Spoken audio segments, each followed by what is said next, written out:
Ladies and gentlemen, welcome to another special event on the Camel Chat. And it's actually our first one for March. As you all know, little baby Annie was born, so I was away for 6 weeks and I miss it so much sitting here, chit chat, chit chat, chit chat.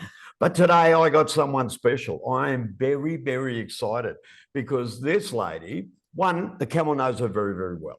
But two, so does the entire Doodoo community. She's a bit silent in other places, folks, but on the Doodoo community, she puts in her sixpence worth, I tell you. And what I love about her is, let's give her a little bit of a brief where she comes from. So originally from California, her agency's called Keep Simple Solutions. So automatically I'm happy, right? And she's now in Hawaii. So she's like us, she's in the tropics. And what I love about her, she studied art. So that's where all her artistic side comes, because she studied that. But she's been in business for over 10 years. Now, when you're working for yourself and you start up an agency, to get to 10 years is a pretty monumental effort. So today, that's the reason we want to talk to her, okay? Because she's lasted the 10 years, so she's doing something properly. So she's got a lot of things she can tell us, but she's also pretty much doing it all herself. She's got lots of people to help her, but doing it all herself. So ladies and gentlemen of the Doodoo community and everyone else all over the world, I want to welcome Lesli Lindgren. Come on down, girl. How you doing? Thank you. Hi, Shane. You shocked with my opening? I am. I'm like overwhelmed. Yeah, now you sit back and go, well, what are we going to talk about now? I know. So what we're going to start with, Lesli, we're going to start with your story, which is your personal story, how you went from California to Hawaii, a little bit about your background at school, because I noticed you also went to school in England, right? And just, you know, a 5-minute elevator pitch of Lesli's life before she started business. Okay. Yeah, when we was in high school, we were from the Bay Area in California, Silicon Valley, and my dad worked for a company and took us overseas. So I went to an American school there for all of high school, just outside of London. And that was an amazing experience, but I was young and I was like, get me out of here. Once I graduated, I went straight back to California. And so stayed there a few years, went to college. Fast forward, I got my master's degree in graphic design out of San Francisco. And right as the .com was busting. So I couldn't find work. I was like, everybody's like, we're not hiring, we're laying people off right now. So I actually went to Texas looking for work, Austin, and I wasn't able to get anything at the time because everything just had slowed down at that point, because I think they're waiting what's going to happen with this bust, you know. So I was like, you know what, I'm going to take off to Costa Rica for 6 months. Costa Rica. Yeah, I went to Costa Rica and went to yogi teacher camp. We call it yogi camp. And I actually met my husband there. He was down there he's from Southern California. He was a surf instructor. So we ended up meeting down there and have been together ever since, which is kind of crazy and weird that we met there. And no, he was not my surf instructor like everybody thinks. But we were living in a really small town there, so everybody got to know everybody. So after that, I was doing the yoga thing and I got into Pilates. It was my mom who got me into Pilates. This will lead into how I actually ended up in webs, which is weird. I know I went from like yoga and Pilates. My mom got me into Pilates and I went through this teacher training program outside of Arizona. There I started teaching Pilates at a studio, and the teacher training company actually realized that I was a graphic designer. And so they're like, oh, why don't you come in and do all our manuals? So I started that way, and then it slowly progressed in, why don't you do all our marketing, and why don't you do all of this? So that's how I kind of got back into my degree. Yep. But then the websites came in because I started taking over because at this time you're talking 2007, 8. So Facebook is Wow. just gearing up. Mm. All this stuff is just starting to gear up. So then that's when I kind of started taking their online presence and then doing their website. So then that's how it finally kind of gradually involved me getting back into more online. Because unfortunately, you're not going to make money being a graphic designer doing print these days. So I knew that. I knew that about 2010. I'm just like, no, I have to go online if I'm going to make, any type of living. Yep.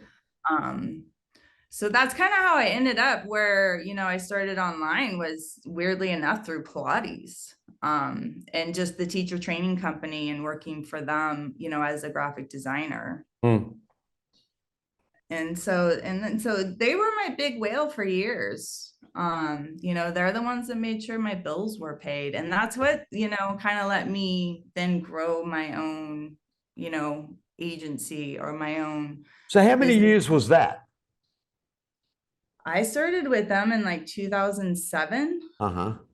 And I probably, we had some years of on and offs, but I probably didn't really let go of them until 2018. I was with them almost 10 years. Wow.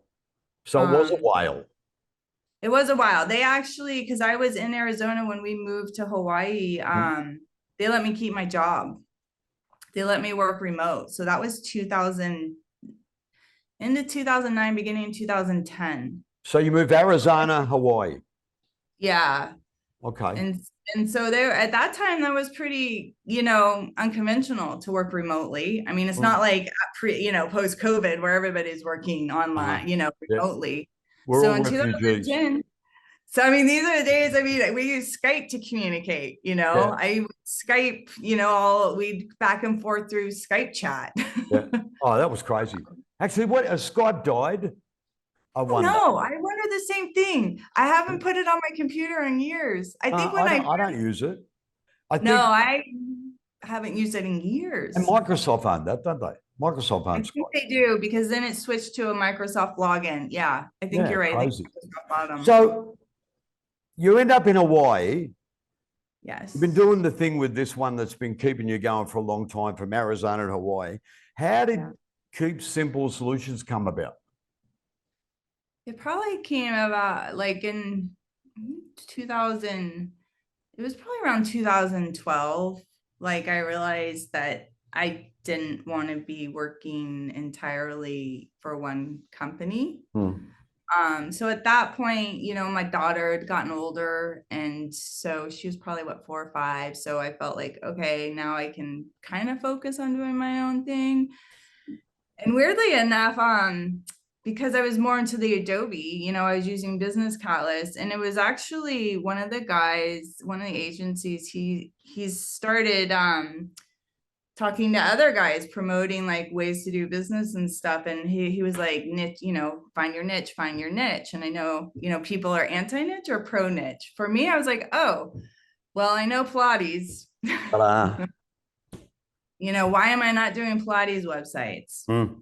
So that's how I got started is you know what? It's a very small community, and it's one that a lot of people don't understand. Yep. So a lot of studio owners I would talk to would be like, oh my God, it's so nice. I don't have to explain to you what Pilates is. So there was a lot of things that they could just take for granted with me. So that's actually how I got it really into it was like, I'm a firm believer starting in niches, man, because that really helped me establish myself. And I didn't even have to sell myself. All I had to say was, I was a Pilates teacher. I understand. You don't need to explain, what this is to me. So your whole business from 2013, everyone's saying niche, no niche, right? You're pro niche, and you thought, hey, I know Pilates well, and that's my recommendation to everybody. When they first said, I say, you've got to find a niche. What do you like doing? Yes. Or what do you know? Like, what do you have experience with? Crazy. I started selling, when I sold websites, I just went out and I hit every pub. because I know Yeah. pubs well, right? Yeah. And I got mates that know restaurants well. And I got other guys that are karate instructors. I know guys that play golf, right? Golf's a tough one because there's some big ones out there doing golf. But if you know about it and you're interested in it, it's easy to sell it. Right? Yes. And that's what people don't get about niches. Yeah. You almost don't even have to do a hard sale or anything. The minute they find out you have some experience with whatever their business is, I've just found it to be like, you're hired. No more. Like, that's all I need to know, you know? So and that's a good point. You because know, it's no longer, oh, shit, you know, you got to find out, oh, well, tell me about your business. Well, you already know about that business. You know, well, tell me what's unique about your area. You know, what's like, do you deal with Pilates with old age pensioners? Do you do Pilates with young teenagers with trouble on the street? Whatever, right? Yeah. You don't have to explain to you, well, our business is all about this thing where we stretch and bend and all this stuff. You don't have to explain because you know it. And you also know their drama. Yes. You know their drama, secret. you know, it is. It's true. And then the more and more people you meet, the more and more, oh, I know this person and that person. And once that happens, you know, I think for starting, it's a great place. I'm finding I want to move out of it. And I have been for the last few years because I've been in it for so long. But I'm not moving away from it. I'm just expanding, like my, you know, where am I going next? So is it still a high percentage of all the sites you build now, Pilates? Probably not. I mean, not COVID kind of hit Pilates industry, the Pilates studios pretty hard. The last 2 or 3 years have been rough for studios in general. So COVID. It's slowly, I'm actually picking back up on leads and stuff, but I would say, the last, once we had lockdowns, my leads dried up. For nobody was opening, nobody's running to open up Pilates studios or redo their site. So did you choose another niche? I haven't chosen. Well, what I kind of been focusing on is a local business here just in Hawaii. But the problem here, and why I never really focused on it before, is I live on a really small island. Wow. And most business owners are like, I don't need a website. Yeah. And they don't. No. It's all word of mouth. It's all. How many people are on the island? My island? Yeah. Full time, it is under 150,000 people. Wow. So they don't need a website. Yeah. I mean, a lot of it's like Coqueland, you ask somebody, they know somebody, if you don't personally know them, you know somebody who knows somebody, and that's the way. But the interesting thing is because of COVID, we've had a lot of people buying sight unseen here and moving here. And a lot of businesses are now finding that they actually do kind of need an online presence to get found. Just by force of nature, you'll end up being a bit local.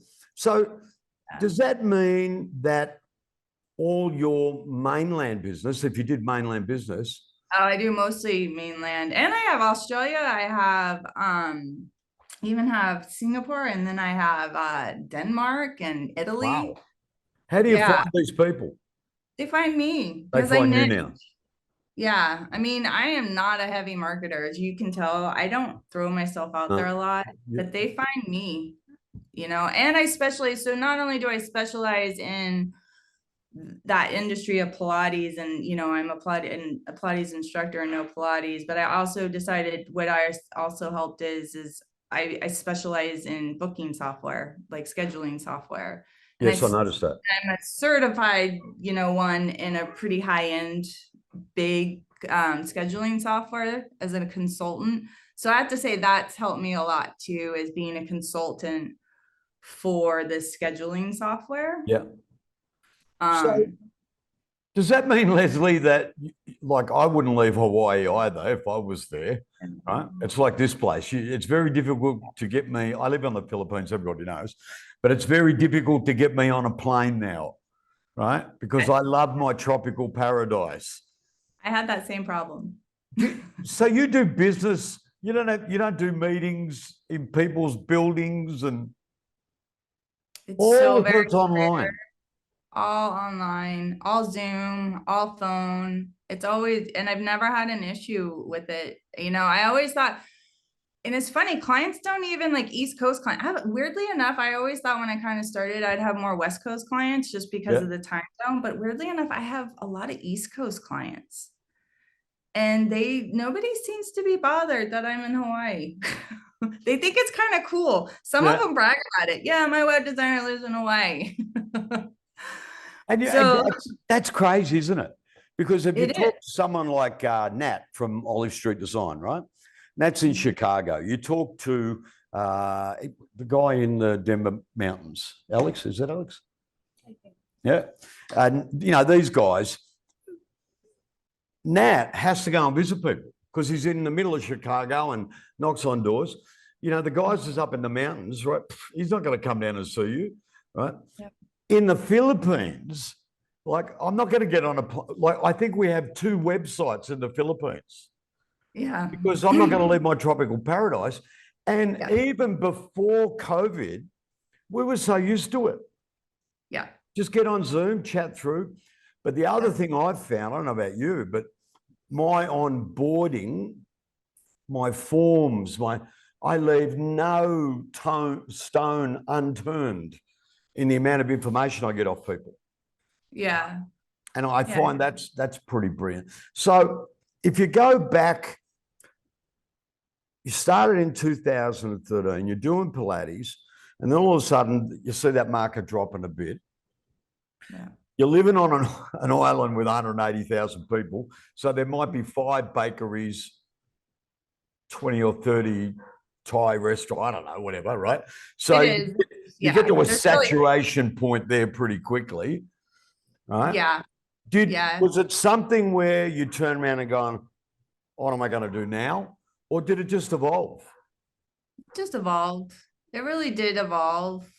I'm just kind of doing what naturally comes my way. That might sound really sad, but but you're an islander now. You've got an islander attitude, right? Yeah, we'll just go. But I'm not, but it's not that negative connotation of islander, right? Where you sit around and don't do anything. It's so damn expensive to live here that you are busting your ass. But maybe, it's more like I'm busting my ass so much just to, make it happen here that I just kind of don't have the energy to go out and do it, even like, just let it come my way. What's going to come my way, and I'll work with it.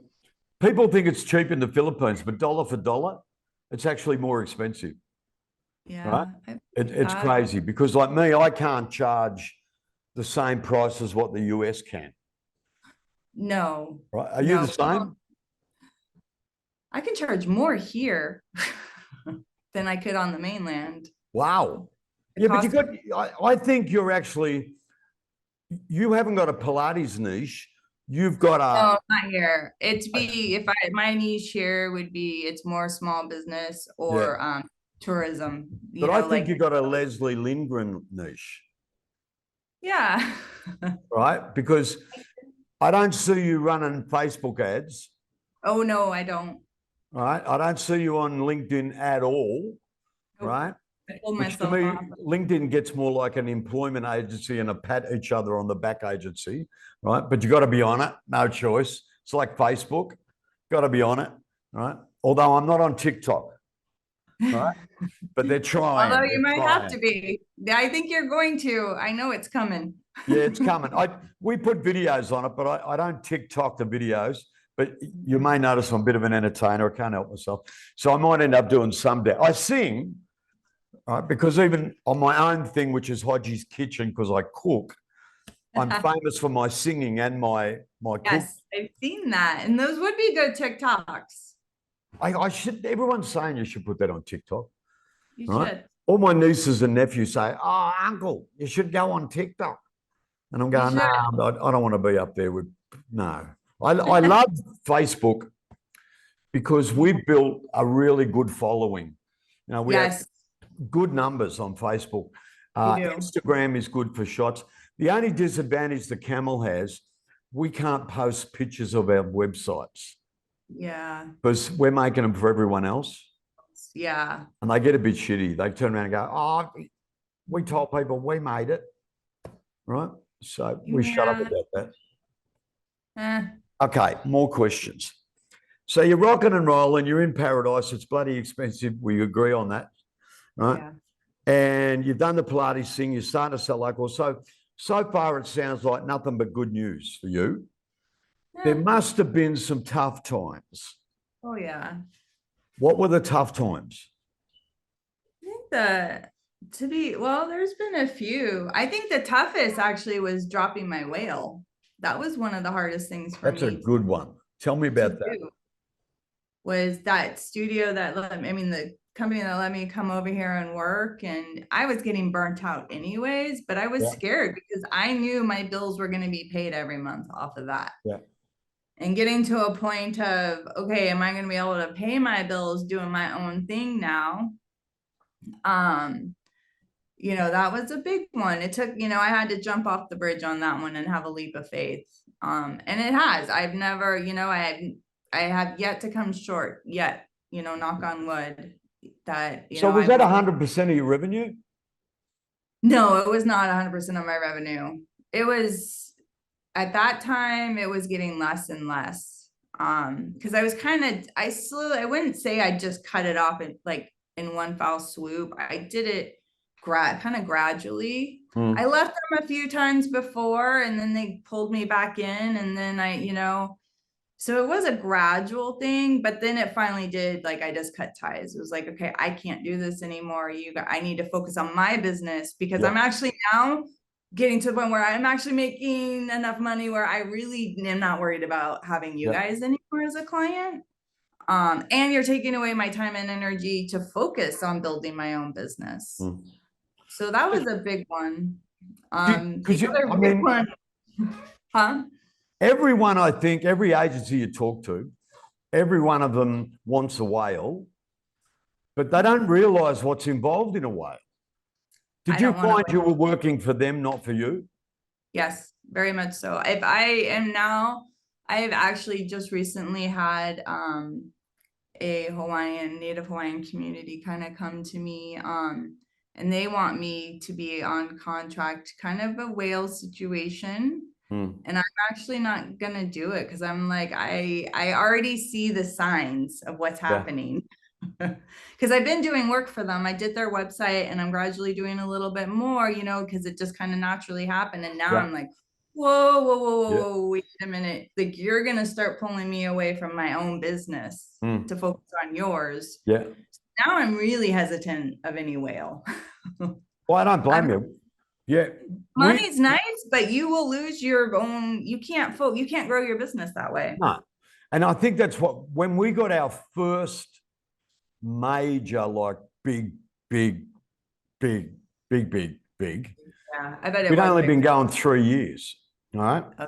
And we got our first major fulfillment partner. And I mean, major difference. It was huge. It was gorgeous. But then we had another one kick in, which was bigger. And I think the process went on about 3 or 4 weeks, back and forth, Zoom calls, blah. We went to visit them. And Mumi, my wife, and I, we sat down, and we're talking, these deals are worth $1 million plus, right? A year. And, one party was thinking Porsche, Harley Davidson, all that sort of stuff. And then Mumi turned around and said, Maha, which is darling in Tagalog, she said, Maha, they're going to own us. Yep. And she said, that's not why we got in this. Yep. Right? Now, when I thought about it, she was right. Do I regret it now? Because I said no, right? And I don't regret it one bit, because I've made hundreds and hundreds and hundreds of other agencies as friends. And now I look at what's our core business. We have big major accounts, but the ones I have fun with are the small to medium agencies. Yep. Because they've become my friends. Yes. Right? That's why I like working with small businesses too. right? Because you actually become that you can build relationships. Yeah, well, they're like mates, you know. I mean, you go, when I said I started selling at websites for pubs, I'd go and visit the pub and it was like, hey, mate, how you going? Oh, my website, geez, I love it, and all this sort of stuff. It was great fun. And I think now I love it when we start with a brand new agency and watch them grow, right? Yes. See, and they, they're doing one website a month, then they go to 5, then they go to 10, then they go to 15. There was them and their dog, and now they've got like 5 or 6 people. That's the greatest buzz for me. Right? I love it. You know, no, it's I awesome do. to watch. It's awesome to watch people grow. I do that with my own clients with their studios. When they come to me brand new, like then they're so nervous about opening up a studio, and watching them progress and grow it makes me happy. Yeah, it does make you happy. So do you do it for the money, or do you do it for joy? Both. I mean, let's be honest. It's, sitting in front of a computer all day isn't always fun. And I definitely have my moments of I'm over this. But it's both, Yeah. I mean, I have to work. I mean, I don't really have a choice there, but at least I'm doing my own thing and building my own business versus working for somebody else. It's funny. When I was public speaking, and I ended up, I was getting paid not bad money for, 45 minutes work. And I can remember that I didn't care if I spoke in front of 5,000 people or I spoke in front of 15. It was the same performance. And I never thought about the check that I was getting. I just love to speak. You could put me in front of 5 people and have fun, right? And it's the same now with this business. Small account, big account, whatever account, I just have fun. And I know I'm going to make money anyway, right? And I suppose that I've been like that all my life with things. I never really, to me, the money is like an end result. It is. I've got bills to pay and I've got OPEX, so I got all that horrible accounting stuff that people remind me of, right? But I do it because I love it. I don't do it because I'm going to get $100,000 or something like that. Go back to that point if you can, because I get this every day from people. They've got a job, right? And they hate their job. They hate it. They really do. They're sitting there, they're doing the 9 to 5, and they might be a sales rep. They might be a graphic designer working for someone, right? They may be whatever. And they have this unbelievable entrepreneurial urge, all right? They start selling a couple of websites. They do this sort of like part-time. They sell it to the family, the friends, all this sort of stuff. And then that moment comes where they go, you know what? I've got to make this jump here. Yeah. It's horrifying. It's terrifying. Because you've got bills to pay. You've got family to feed. You've got one daughter, right? Yep. Okay. I do. Got to go to school. Yeah, no. Needs an iPhone. All that sort of stuff. Wants to wear Converse. They're expensive. They're expensive. They're not cheap. Even my little 5-week-old baby's expensive. What was the process you went through in your brain? Right. What gave you the motivation to jump? I mean, this is probably where I'm going to be very woman and female with, what actually gave me the motivation was my daughter.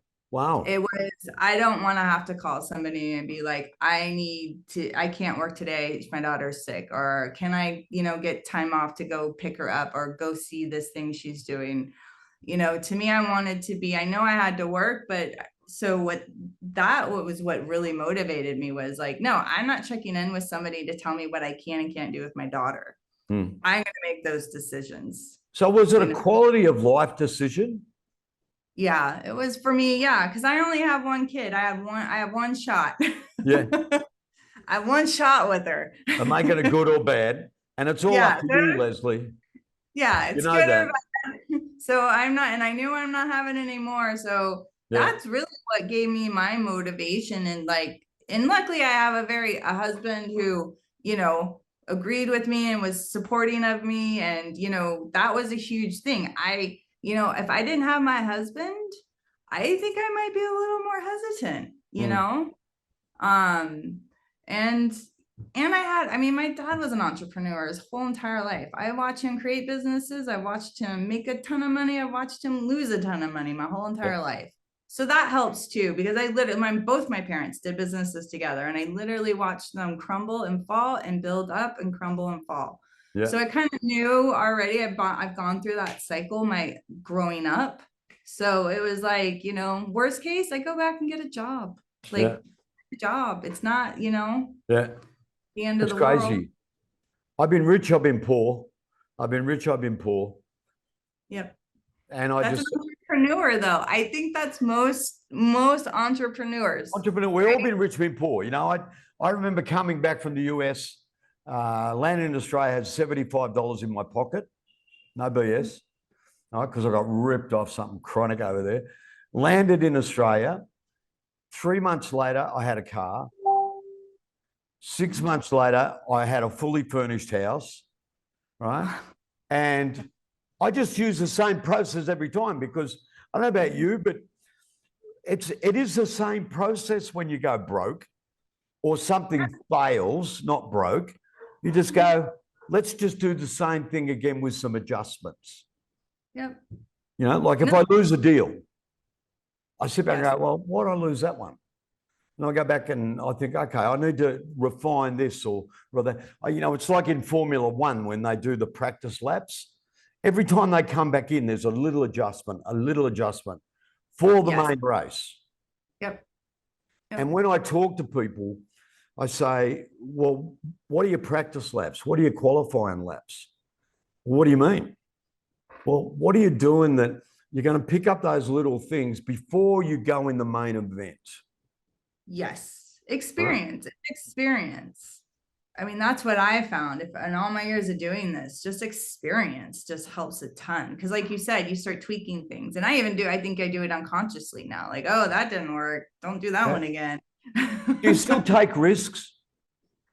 Yeah, I do. I mean, I think I'm right now, because COVID kind of threw me off a little bit, I will admit, just because I had a daughter who was out of school for a year. Wow. And I had all these studios switching to going to teaching online. So my plate was kind of full, like just between those, like getting these studios to being online classes and all of that. And then my daughter. So now I'm actually finally getting my foot back, and now I'm trying to figure out what's going to scare me. Wow. So so that is where I am at right now. Actually, I am trying to figure out, okay, what am I going to do? Because I need to push myself. And that is where I'm at right now. Did you say you want to see what scares you? Yeah. Yeah, because if it doesn't scare you a little bit, you know, then why go after it? I don't know. I think it's just, you know. I love that. Walking on the skinny branch. Huh? And it's got to be on the skinny branch. I like it when it's shaking a little bit. You know? I guess it's funny. I teach all my kids here. It's more fun on the skinny branch. Yes. Right? Mind you, sometimes it breaks, but who cares? Right? Yeah, you need to put, like, just I shouldn't, maybe scared isn't the right word, but push just a little bit outside my comfort zone to grow, you know. When I was a river guide, and we would do all these rafting trips by ourselves, like on just guides, and we do these really hard rivers. And I remember I'd always stand on the side of the river, looking these rapids sometimes, and my stomach would just, I wanted to vomit, you know, because I'm just terrified, right? But then somebody turned to me, this guy, I'll never forget this. And he's like, Lesli, you don't want to be sick. He's like, you need to realize that's feeling alive. He's like, that's life. He's like, you are alive. That's what it's telling you. Yeah. And I was like, that totally changed it. So every time I start feeling that like queasiness or scary, you know, like, I'm like, all right, no, it's not, you're just feeling being alive. And that's a good feeling. Right. I love it. What I meant. I like scared, like, I don't know, maybe because of those days, like I still like, what's going to make my stomach kind of. Oh, it's crazy. If you look at, you know, like I'm 63, all right. And I still ride motorbikes like I'm 25. Yes. Why? I love that feeling of if I fall off, it's going to hurt. Yep. And people will turn around and say, oh, you ought to slow down. But yes, I'm not going to slow down. On Sunday, you know, we've got, I was riding my dirt bike, okay? And I went down this thing and there's a creek, but the creek was dry and I had to ride down this really steep thing and then I had to ride up the other side. But what happened was, once I got down the bottom, I wasn't getting enough traction to get up over the other side. Yep. I was in where I couldn't get on the bike, off the bike. I'm sweating and I'm laughing. Yes. I was having so much fun. And then finally, I slowly but surely maneuvered it so I could get the thing on the, and I took off. I'm halfway up the hill and it's starting to go. Oh no, yep. But you wouldn't believe it, Leslie. It was like I climbed bloody Everest. Yep. By the time I got, I'm yippee, nobody else is there, just me, right? And then I was riding around and having so much fun because that's what keeps us alive. And that's where we're different. Every time I make something new in the Camel where people are saying, you're crazy, you idiot, I get excited. Yeah. Because that's the pump. No, it is. And I think that's what keeps you going, right? You got to have that excitement, something to excite you. Do you think a lot of people that get into being an entrepreneur that say, I'm going to start an agency, do you think one of the reasons they might fail is because they're not willing to walk on the skinny branch? Yeah, I mean, or they walk too far out on the skinny branch too fast. Yeah. I think I'm a firm believer in a slow and steady. Slow and steady. You push out, but you don't go so far out that, you know, you're going to fall off the branch, right? No, I'm not going to put everything on 27 black. No, exactly. No. And so I do think it's, you know, maybe I think it's both. I just think it's the type of person. Honestly, I think a lot of people just don't want to put in the work too. That's a good point. It really takes. Because it's an endurance game too, to me. Because you're not going to come out. You might get a few wins right away, but you're not going to maintain that. At least I haven't. So I think endurance is a big one, and just keeping chugging, just keep going, just keep going. Leslie's brought out some pearlers, Clarissa. Right? She's the skinny branch, but I'll lend it to her. You can borrow that one, right? Okay. Endurance. I've never heard endurance before, Clarissa. That's a good one, Leslie. They've got to have endurance. Do they got to have stamina? And stamina, definitely. I mean, because it's hard. You know, there's been mornings where I didn't want to get out of bed and go at it again. I didn't, but you do. I mean, part of me is half the battle is showing up. Getting up.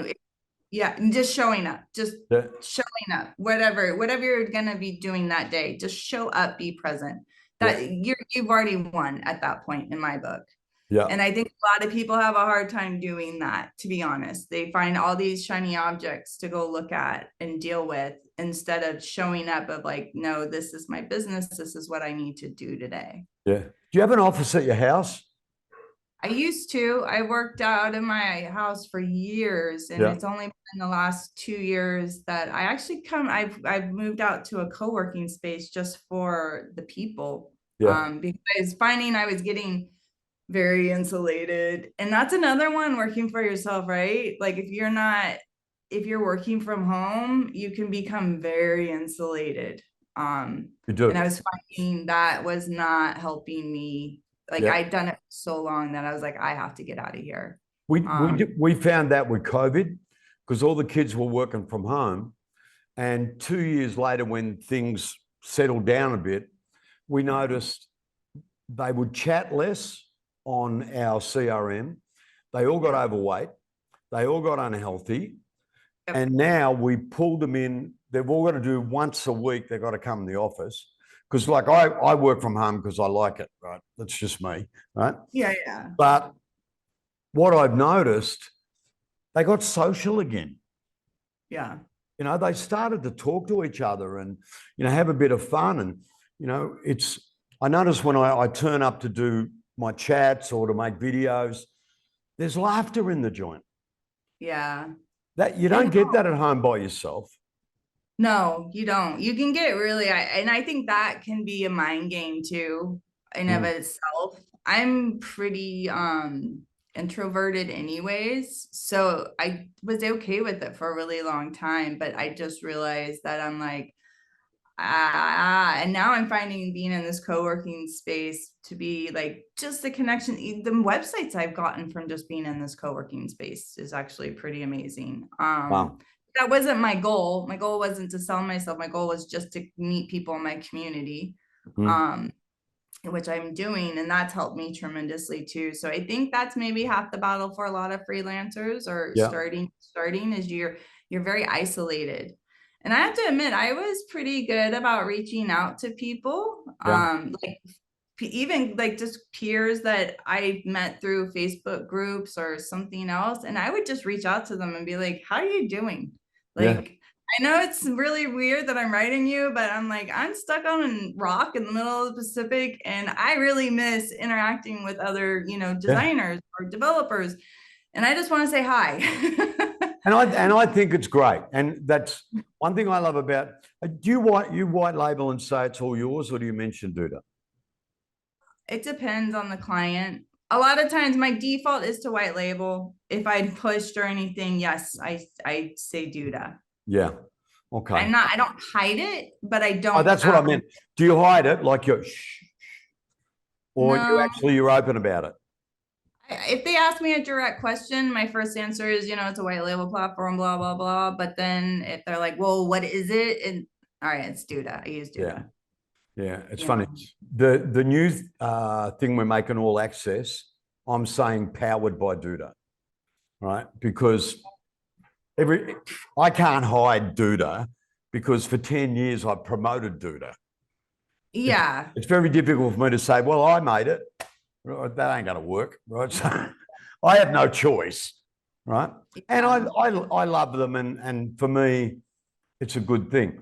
But that Duda support community, that Facebook page, I mean, imagine if you had those people at home and they've got nobody to ask, right? Yeah. And you notice that sometimes, like my messenger, I think there's 2,600 people on the Facebook page. I think I have the equivalent on my messenger. So people will just send me a message. Hi, can I ask you a question? Right? Yep. But really, I feel like I'm the psychologist, Is it lonely? Yeah. Well, you're in our Judah community, you're definitely like an expert kind of guru, like, like somebody to reach out to and ask for advice and help and all of that, Yeah. So I think what we've done, it's so crazy. In that conversation, we answered so many questions for somebody sitting there watching this, thinking, can I make the jump? Have I got the thing to live on a little bit of a skinny branch, halfway, not at the end? Do I have the endurance? Have I got the ability to work for myself alone on a desert island? That's a big one. That's a big mentality. If you get people that are so used to working with a whole team, and all of a sudden it's just them, a donut and a cup of coffee and a dog, right? Because I hate cats, so I never mention cats, right? So that's a really important attribute. Do you have that ability to be like someone like a sniper? You'll sit up in a tower for hours all by yourself and not go insane, not get bored, right? No, that's an attribute you've really got to have. No, I think it definitely, and I think you have to be honest with yourself about it. I mean, I'm naturally built to be introverted and alone and do that stuff. So I was able to, but I do know that most people in my situation, I've had multiple friends be like, I would have lost my mind at this point. And I've got to get out. I've got to go and work. You'll hear them. I've got to go out and get normal. Yeah, exactly. I need a job. I've got to go and work with people. I've got to go to the happy hour. I've got to have lunch with someone. I've got to sit in the corner over the drink machine and talk crap, right? So there is, some people may have the talent, they may have the resources, they may have all sorts of things, but they don't have that one thing. Can you do it alone? Yeah. Right? Because, even TheCamel's big, and I got a lot of people, but I'm home alone a lot, you know? And I love it because if I feel like getting on my motorbike and going for a ride to clear my head, I can. I don't have to ask my boss's permission, you know? Exactly. All right, got some. That's huge. That's huge. I think it is. We're going to go down another path now. I've got to ask you some. Okay. I really enjoyed that, though. That was quite chatting, eh? Now I'm going to ask you some industry questions. Oh, gosh. Okay. How do you feel about AI? Oh. I know it. You know what? To be honest, I haven't formed a fully developed opinion on it. I mean, if you want an honest answer, I've been reading all the comments, especially in the Judah group, how everybody thinks it's gonna take over our jobs, and and when I hear that and see that, I'm thinking, yeah, didn't Google just lose $1 billion because this thing doesn't work right yet? Yeah. And then I'm just listening to this, New York Times, or I think he might not have been a Times reporter, but he was a reporter who did he's like, Bing's new AI is the greatest thing ever. And then a week later came back and was just like, okay, this thing totally creeped me out. So yes, I think AI is going to get me more involved in our industry.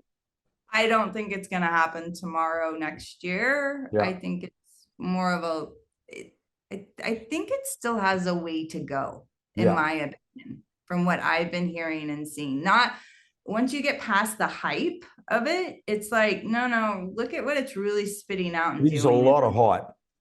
The hype's tough. And what scares me is a lot of the newbies are jumping on it like it's going to be the greatest. I wrote a blog about it yesterday, and I called it Artificial Intelligence, right? But what I noticed, people that could not put two sentences together, all of a sudden think they're Pulitzer Prize winners, right? Yes.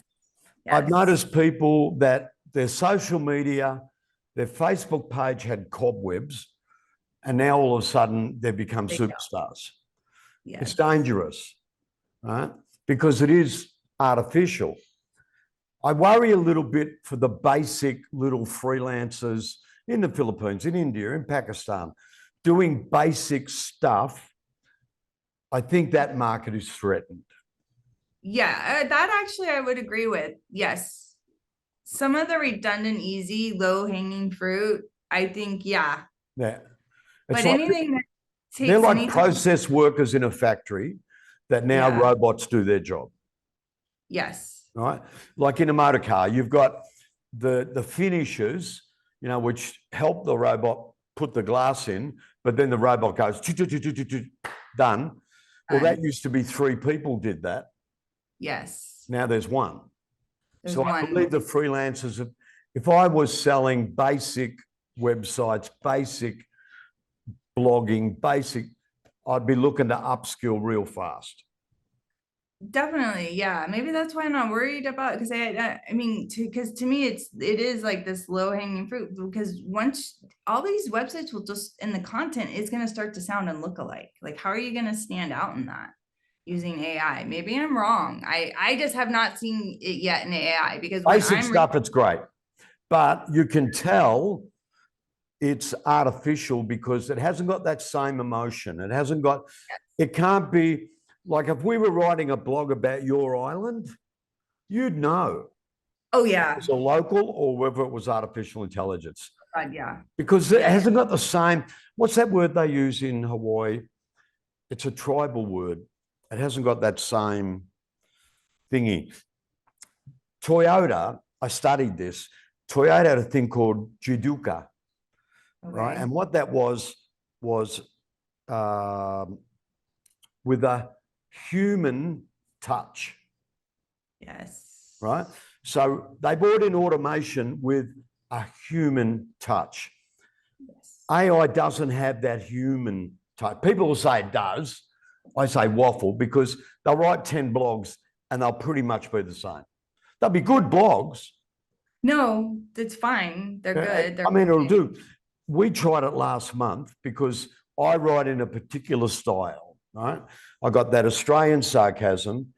I quote movies. I call everyone Jedi Knights and all this sort of stuff. And Clarissa keyworded it, and it was a damn good blog, but it didn't have my personality. Yes. You would know Hodgie did not write that blog. That's not a camel blog.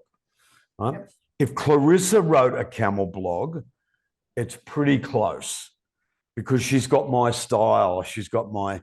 Yeah, because you're able to understand being human. You understand these, inflections. So you're not nervous about it. I'm not nervous about it. But if I was a freelancer doing basic stuff, I'd upskill. Yes.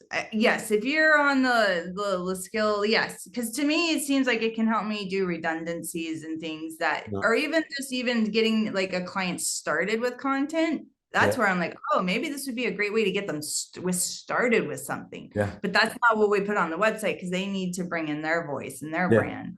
But do you have a DIY on your website? No, I don't. Yeah.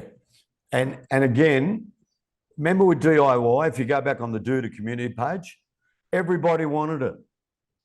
Yes. Everybody wanted it. And then they didn't realize it's got a 6% conversion rate. And it's a machine, it's an animal. It's got to be fed.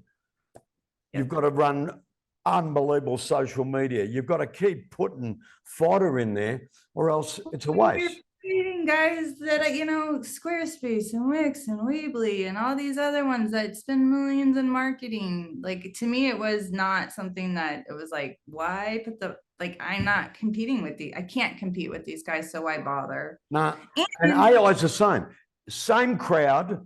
Oh, I got to have this on everything. Well, it'll be a fad. It's crazy. Okay. And I think actually, I think the do-it-yourselfers are the worst people to even have to deal with because they don't want to pay you anything. No. They want you to do all the work for free. Oh, it's crazy. We do lots of DIY. We do the integration, right? On our new thing, we have it because it's part of the white label. But do I use it? No, I don't use it, right? And if I was just selling websites, if I wasn't doing fulfillment, I wouldn't be selling DIY because there's no money in it. What am I going to make? $2 on the hosting a month. Yeah. Forget about that. Okay. We're down to the end. Okay. Would you believe how quick an hour goes? No, that goes super fast. Did you have fun so far? I did. I'm happy. I believe you too. I'm going to ask you one question. Okay. So you've got a daughter. How old's your daughter? She just turned 15. Well, that's the greatest age of all time. That's why it's important you're at home with her. Right? Well, these are the critical years for her. No, it is. It is. She can muck up big time from 15 to 20. Yes, and she is a very typical teenager. So yes, she's been shocking. So I'm glad you're home, Leslie. Yeah. All right. So you're standing in front of her school with 500 15-year-old girls, right? And you're giving the keynote speech, right? You're doing one of those Steve Jobs, I had a bad childhood things, right? But you've got to give them advice, right? What is that paragraph that you can say, this is the Lesli Lindgren life advice in a paragraph? What would you say? That's easy. It's not even really a paragraph because this is what I am trying to beat into my daughter's head. Never, ever second guess your gut. If your gut is telling you something, don't ever second guess it. I don't care if the whole world's telling you to second guess it. You don't second guess it. You just move forward. Like, that's the one thing I give my daughter. I am happy. Never second guess. Never second guess. Never. Just whatever your gut is telling you. Oh, great believer. Oh, preach it, girl. How many that's times what I really believe. have I screwed up when I didn't follow my gut? Yep. My gut is. I know this sounds really weird. Like it's kind of maybe random, but this story, like Oprah did this. It's from Oprah where crazy. This was years ago. But basically she had on these guys that, these like investigators and police people who had interviewed all these women who had been, harmed in some way. And the guy researched this over and over again. And what he said in every woman he interviewed, and I don't think it has to just be women, men the same, but they all knew something was off, but they didn't listen to themselves. And had they listened to themselves, they probably could have gotten out of it, but they were conditioned by life, or conditioned to be polite, be nice. Oh, we're not, that's, blow these things off. But I believe this in life in general, with business, with everything. Listen to your gut. Like, your gut's telling you what you need to do, because to me, the brain is so big and so vast that it's absorbing so much information that you can't even imagine that it's absorbing. So listen to it. Like, it's coming from somewhere. So listen to it, because you get that spider feeling. You do, but don't deny it. Like, don't blow it off, because that's what we all do. We blow it off. We blow it off. And if you look at, the evolution of men and women, right? If you go back a zillion years, and we were running around beating animals on the head and cooking them, and one of the greatest assets we had was our instinct. Yes. Our ability to sniff trouble, right? What has happened as year has gone on, people have beaten that out of people. Oh, don't follow your gut, follow statistics. Look at marketing, look at Excel spreadsheets, bottom line bullshit, right? I run everything on my gut, right? Where I go, you know what? I might make $1 million out of that, but there's something about it sucks.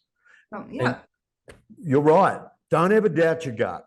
On that note, I'm not going to doubt my gut and say this was a great interview. I knew it was going to be good. That's why I asked you. So, Lesli, I thank you. Thank you. No, I've enjoyed this so much. I know. I've had a great time. This was great. And you have a wonderful day. Do great things with your daughter. Continue on following your gut. Have fun in paradise. Lesli, I had so much fun. Thank you. I'm so glad to finally meet you in person. After 10 years, Lesli. Yes. So yeah. Awesome. All right. Oh, 1 minute. Don't stop. What's your website? www. Keepsimpledesign.com.